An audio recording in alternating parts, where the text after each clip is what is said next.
ça a été passionnant de vous lire. Ah bien sûr, chaque explication a une faille, mais c'est pas grave. Ce qui importe, c'est comment vous le ressentez. Vive la connaissance subjective. On peut se dire que coquillages et crustacés sont un peu les poubelles des mers, qu'ils ramassent toute la saleté des océans, bio-accumulateurs de pollution.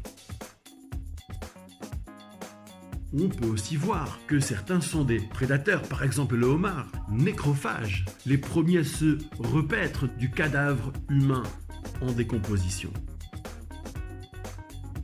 Les fruits de mer ne sont généralement pas de grands voyageurs, plutôt statiques compte tenu de leurs moyens naturels pour se déplacer. Les poissons, eux, volontiers traversent les mers, découvrent cet espace marin au gré des courants. Jolie source d'inspiration pour un homme qui doit aussi découvrir le monde.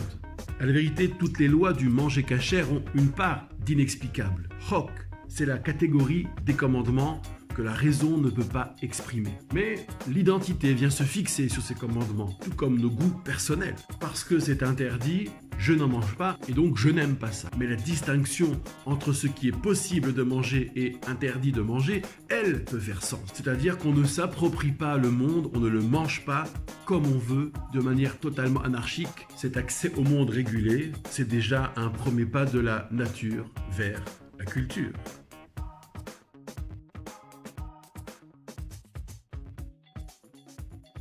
Bien préparé. Il paraît que le homard ou la langoustine, c'est une tuerie.